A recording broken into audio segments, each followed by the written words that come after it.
चलिए हम लोग सवाल बनाते हैं बाबू, आगे बढ़ते हैं।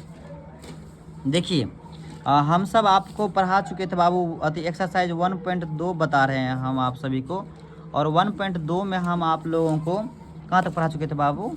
3 नंबर तक, नहीं हो 3 नंबर तक। आज हम लोग पढ़ने वाले हैं 4 नंबर का सवाल बाबू। 4 नंबर के सवाल में क्या बोल रहा है? 4 नंबर का सवाल जो है वह बोल रहा है HCF दिया हुआ है, नहीं हो HCF। HCF क्या है बाबू?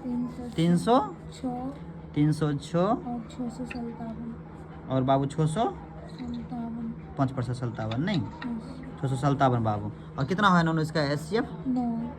HCF आया बाबू 9। और LCM जो है LCM और वो कुछ दिया हुआ है नहीं, LCM 657 बाबू। ये पूछ रहा है हमसे, नहीं हमको क्या LCM बाबू कहता है ज्ञात कीजिए, ठीक है। देखिए यही सवाल है आपका। इस सवाल में जो है ना घबराना नहीं है आप लोगों को। HCF दिया हुआ है बाबू 9 और LCM निकालना है आपको। आप कह सकते हैं कि सर ये क्या है 306 और ये क्या है? तो यह है बाबू, ये आपको हम कल के वीडियो में पढ़ाए थे। पहली संख्या गुना बाबू गुना दूसरी संख्या बराबर बाबू HCF गुना LCM। यह होता है फार्मूला। अब आप लोग आराम से बता सकते हैं हमको कि इसमें पहली संख्या क्या है। हो पहली संख्या कितना है नोनो? पहली संख्या है बाबू 306। दूसरी संख्या कितना है हो? 657। 657 जो है दूसरी संख्या है बराबर HCF कितना है बाबू? HCF देल है। HCF कितना देल है? 9। HCF 9 देल है बाबू गुना LCM नहीं दिया हुआ है। LCM हमें निकालना होगा। आप कहेंगे सर ये क्या दिया हुआ है? तो यह बाबू ये बता रहा है कि हमको इसका और इसका LCM बताना है। यह कुछ है नहीं, पहली संख्या दूसरी संख्या है बाबू। तो हमको तो LCM निकालना है, LCM हमें निकालना था। 306 लिखिए इधर गुना बाबू 657 कर दीजिए। यहाँ पे 9 इस तरफ गुना में है बाबू, 9 इधर गुना में, इस तरफ आएगा तो भाग में होगा। अब क्या इधर LCM बचेगा ना बाबू, LCM। राहत कितना बार में कटेगा बाबू रे? 9 से 306 कितना बार में कटता है बाबू? 9 3 27 और बाबू 9 36 इतना हुआ आराम से। तो 34 गुना बाबू 657 करेंगे तो कितना आएगा नोनो? कितना आएगा बाबू गुना करेंगे तो इसको? कोई गुना करके बताइए हमको। 657 गुना बाबू 34, 7 चौका 28, 5 चौका 20, 20 22, 6 चौका 24, 24 25 26 बाबू 7 21 2 5 15 15 16 17 17 19 बाबू। कितना बोल रही हो आप?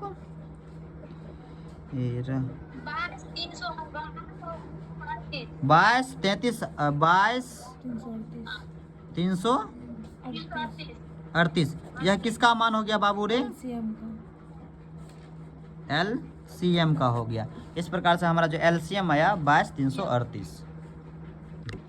देखिए 5 नंबर का जो हम लोगों का सवाल है वह कह रहा है बाबू कि जांच कीजिए कि क्या किसी प्राकृतिक संख्या n के लिए छोटे पावर n अंक 0 पे समाप्त हो सकता है। इसका मतलब क्या हुआ? इसका मतलब ये हुआ बाबू कि अगर छोटे पावर n है, समझे, छोटे पावर n है। अब n का मतलब छोटे पावर कुछ भी रह सकता है बाबू, छोटे पावर 1 भी रह सकता है, छोटे पावर हाँ n से प्राकृतिक संख्या को इंडिकेट करते हैं, तो प्राकृतिक संख्या के रूप में कुछ भी हो सकता है बाबू। छोटे पावर 10, छोटे पावर 20 कुछ भी हो सकता है, उससे कोई अथी नहीं है, कुछ भी हो सकता है बाबू। तो आपका यह क्वेश्चन है कि छोटे पावर जो n होगा, छोटे पावर n जो होगा, क्या उसका मान किसके बराबर हो सकता है? 0 के बराबर हो सकता है या नहीं हो सकता है, यही हमको पता करना है बाबू। 0 के बराबर होगा या नहीं होगा। तो आप सभी को हम समझाते हैं बाबू, इसको पता करने के लिए हमको जो है ना, जिस पे पावर, जैसे छोटे पावर n लिखा हुआ है, छोटे पावर n है, तो जो 6 है बाबू, 6 का अभाज्य गुणनखंड करो आप। जब हम 6 को तोड़ेंगे बाबू, जब 6 को तोड़ते हैं हम, क्या आता है? 2 से 3 आया, तो क्या आया बाबू? 2 आया और क्या आया नोनो? 3। आपको हम बताना चाहते हैं बाबू कोई प्राकृतिक संख्या है वह प्राकृतिक संख्या 0 पे तभी समाप्त होगा जब उसका अभाज्य गुणनखंड करने के बाद 2 और 5 आए बाबू, समझे, 2 और 5 आए बाबू। अगर इसका अभाज्य गुणनखंड करने के बाद 2 और 5, इसको लिख देते बाबू 2 गुना 3 पे पावर बाबू n, यही आया है ना हम सबका। तो यह बाबू नहीं होगा, क्यों? क्योंकि हम यहाँ पे लिख देते बाबू किसी प्राकृतिक संख्या का 0 पर समाप्त नहीं, प्राकृतिक संख्या का गुणनखंड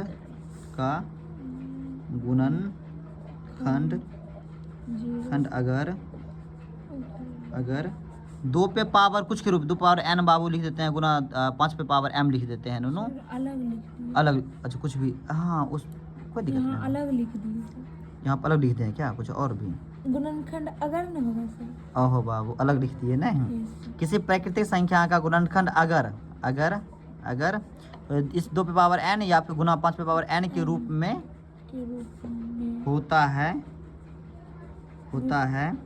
रूप नहीं लिखे सर, के रूप में होता है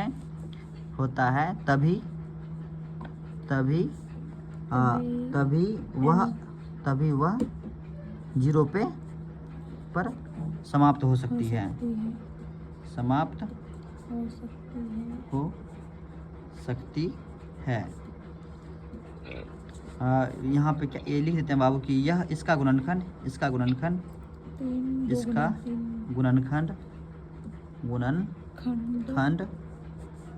थी 2 गुना 3 के रूप में है,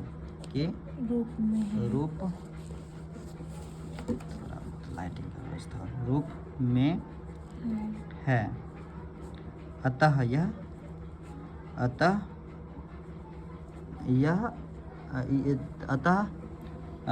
इसका अंत 0, यह अतः 6 पे पावर n 0 पर समाप्त नहीं हो सकता है, नहीं होगा बाबू लिख देते हैं। अब मेरा बात समझिए आप लोग, जरूरी नहीं है कितना बड़ा बाबू लिखना ही है, समझे, आप लोग को समझाते हैं, इस चीज़ को समझाना हम चाहते हैं बाबू। मेन रूप से कह क्या रहा है कि 6 पे पावर n जो है ना वो क्या 0 पे समाप्त होगा, तो उसके लिए बाबू 6 को हम गुणनखंड करेंगे, समझे, और गुणनखंड करने के बाद 2 पे पावर कुछ या फिर बाबू 5 पर पावर कुछ के रूप में अगर आ रहा है तभी उसका गुणनखंड 0 पे समाप्त होगा। लेकिन बाबू जब हम 6 को तोड़े हैं तो 2 और 3 आया है दोनों, तो ये 2 और 3 है बाबू, लेकिन 2 और 5 आना चाहिए तभी वो 0 पे समाप्त होगा, लेकिन ये बाबू 2 और 3 है, अतः यह 0 पे समाप्त नहीं होगा। चलिए आगे बढ़ते हैं।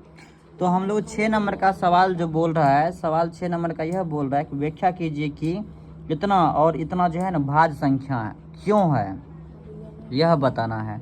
यह भी बहुत आसान सवाल है, बहुत ही आसान सवाल है। कैसे सॉल्व होगा देखिए आप सब। तो देखिए बाबू, तो इसको हम कैसे करेंगे, सबसे पहले यह बात बोल रहा है आपको कि लिखा हुआ है 7 गुना 11 गुना 13 प्लस 13 बाबू, और इधर लिखा हुआ है, इस तरफ क्या लिखा हुआ है 7 गुना 6 गुना 5 गुना 4 गुना 3 गुना 2 गुना 1 प्लस 5 बाबू। यह 2 संख्या आपके पास दिया हुआ है, हमको बताना है कि ये भाज्य संख्या है कि नहीं है। बहुत सिंपल वे में पहले इसको सॉल्व कर लेते हैं बाबू। सॉल्व कीजिए, 11 गुना 7 करेंगे 77 बाबू, 77 गुना 13 करते हैं कितना आता है बाबू रे, 77 गुना 13 करते हैं तो करिए आप सब, 13 21 22 27 बाबू 7 1 0 9 10। बोलो कितना आया नोनो आप सबका, 1001 बाबू, जोर 13 नोनो नहीं हो नोनो, 1001 लिखा हुआ है नोनो। चलिए ठीक है, इसको जोड़ेंगे तो कितना आएगा आशा, इसको जोड़ेंगे बाबू तो 1014 ही ना आएगा। इसको गुना करेंगे तो राहत कितना आता है बाबू, 42 गुना बाबू ये 20 रहेगा, 42 रहने देते हैं यहाँ पे, ये बाबू 20 6 12 से गुना कर देते हैं इसको, 4 8 2 4 4 0 5 50 40 आ रहा है बाबू। आप लोग बताओ कितना आया आप लोग का नोनो? 3 अच्छा के 12 24 24 24 24 गुना 7 7 चौका 28 बाबू। हाँ 28 2 7 14 14 16। अच्छा बाबू रुकिए। 42 का किन सर 840 आया और 6 सेकंड। अच्छा इतना लेट करिएगा तो कैसे? 5040। हाँ एकदम सही बाबू की है 5040 बाबू। इसको जोड़ कितना लिखेंगे आशा? 5 जोड़ेंगे कितना होगा हो? 5 0 450 इतना बाबू। अब देखो आप सबको हम समझाना चाहते हैं कि भाज्य संख्या हम किसको बोलते हैं बाबू? भाज्य संख्या हम बोलते हैं कि जिसमें किसी से भी भाग लग जाए तो उसे भाज्य संख्या बोलते हैं हम। भाज्य का मतलब होता है किसी से भी भाग लग जाए। आप बताओ बाबू, क्या इसमें मतलब एक और इसको छोड़ के किसी से भी भाग लग जाए बाबू? क्या इसमें किसी से भाग लगता है बाबू? किसी और से भाग लग सकता है? हम लिखते हैं बाबू यह भाज्य संख्या, यह भाज्य संख्या है। ये भी है सर। संख्या है बाबू। क्यों भाज्य संख्या है? क्योंकि यह 2 से भाज्य है बाबू। विभाज्य है, भाज्य है। आशा कोई परेशानी भी हो रहा है इस सवाल में? बोलो आशा कोई दिक्कत? नहीं बाबू यह भाज्य है। यह क्यों भाज्य है रे? यह भाज्य है क्योंकि यह भाज्य है बाबू। क्योंकि यह 5 से भाज्य है बाबू। 5 से ऐसे ही बना देंगे। सिंपल। हाँ बाबू सिंपल, कोई दिक्कत नहीं। ये प्रूव्ड हो गया हमारा। मतलब प्रूव्ड करने का क्या था कि बस इसको सॉल्व कीजिए और सॉल्व करके आप दिखाइए हमको कि ये भाज्य है या नहीं है। भाज्य उसको कहते हैं जो एक और खुद को छोड़ के किसी और से भी लग जाए बाबू। ये 2 से भी देख रहे हैं लग रहा है, ये 5 से भी लग रहा है तो बाबू अतः यह जो है ना, यह दोनों भाज्य संख्या है।